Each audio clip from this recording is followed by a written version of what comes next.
Halo semuanya, kembali lagi bersama saya Madianto. Kali ini kita akan membahas tokoh minimalis lagi, yaitu Marissa Anita. Dengan tema lebih bahagia dengan kegiatan mindful living dan juga hidup minimalis ala Marissa Anita. Pada praktiknya, pola pikir mindfulness lebih dekat dengan gaya hidup minimalis yang serba sederhana.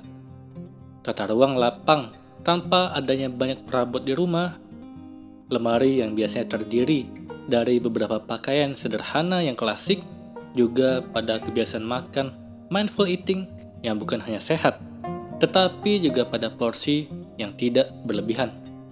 Menurut Marissa Anita, ada satu hal lagi yang lebih penting. Dia mengatakan bahwa yang mendasar itu, saya pikir cara kita memandang materi. Attachment kita terhadap materi bisa membuat kita anxious juga atau merasa cemas. Maksudnya, baiknya kita punya pandangan bahwa kebahagiaan itu tidak ditentukan oleh materi atau benda-benda di sekitar kita. Lalu bagaimana sih Marissa Anita menjalani gaya hidup minimalis? Berikut adalah caranya. Yang pertama, pakaian yang basic agar mudah dipadu-padukan. Kata Marissa, punya koleksi baju yang basic dapat membuat kita lebih mudah memadukannya dengan fashion item lainnya. Maksud basic di sini adalah baju-baju polos dengan desain klasik yang tidak mengenal waktu. Jadi kita bisa memakainya lebih lama ketimbang membeli pakaian yang sedang tren. Kedua, buku yang digunakan adalah buku e-book. Meski senang membaca, hobi Marissa ini tidak memakan banyak tempat. Ini karena dia memilih untuk menggunakan e-book ketimbang buku dalam bentuk cetak. Saya juga punya teman yang harus mencium bau kertas, tapi sekarang dia bergeser ke e-book atau buku digital. Katanya, yang punya kecintaan pada buku. Kalau dia akhirnya mau pindah karena berat kalau traveling, membawa buku-buku tebal. Saya pun juga masih beli buku fisik, tetapi untuk yang benar-benar saya ingin punya sekali. Ketiga, makan makanan yang baik dengan porsi seperlunya. Tahu kan bahwa Indonesia merupakan penyumbang sampah makanan terbesar kedua di dunia. Salah satu cara menghindarinya adalah dengan mindful eating. Kita harus bisa mengukur diri, saran Marissa. Makan yang baik, seperlunya, syukuri, nikmati, supaya yang kita makan bisa tercerna dengan baik. Ia juga punya alasan mendasar melakukan hal ini. Katanya, makan dengan cara ini juga dapat membantu kita untuk mengingatkan betapa beruntungnya kita bisa mendapatkan rezeki untuk menyantap makanan kita.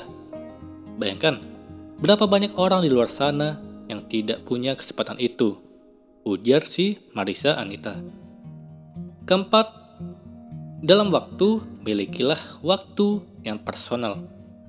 Marissa berpendapat bahwa kita tidak harus terkoneksi internet dan gadget untuk urusan kerja sepanjang 24 jam. Artinya, kita tidak wajib langsung menjawab setiap notifikasi yang masuk. Kalau di zaman dulu kita tidak begitu, kenapa sekarang harus seperti itu? Nikmati momennya, pesan si Marissa Anita. Kelima, menjalin relasi yang mendalam. Merasa paling ogah berlama-lama di media sosial, ia lebih senang mengobrol langsung secara personal dengan orang-orang yang dikenalnya dan menjalin hubungan yang mendalam. Di era yang relasinya transaksional sekali ini, kita perlu connect with the people dengan lebih tulus. Keenam, mengerjakan sesuatu dengan tangan sendiri. Bekerja dengan tangan itu seperti terapi juga, ungkap Marissa Anita. Ia juga menuturkan salah satu kegiatan me time yang ia lakukan adalah merapikan ruangan, yang dirasanya memberikan rasa puas. Sewaktu masih kuliah S2 di Inggris, Marissa juga menyempatkan diri berjalan kaki ke kampus, atau sekedar menikmati suasana di hutan dekat tempat tinggalnya dulu. Lalu hal apa lagi yang dilakukan Marissa? Misalnya memasak, bikin pasta sendiri di rumah, jadi tidak pakai yang instan. Ini juga membuat tenang, seperti terapi, ungkapnya.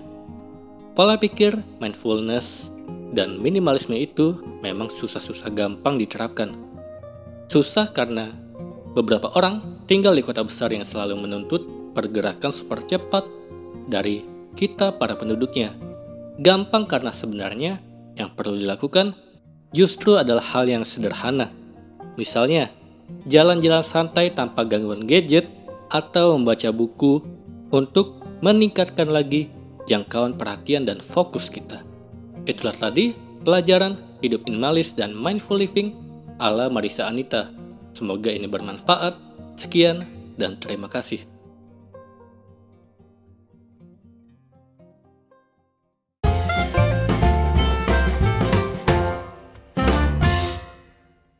Halo semuanya, terima kasih telah menonton video ini sampai akhir.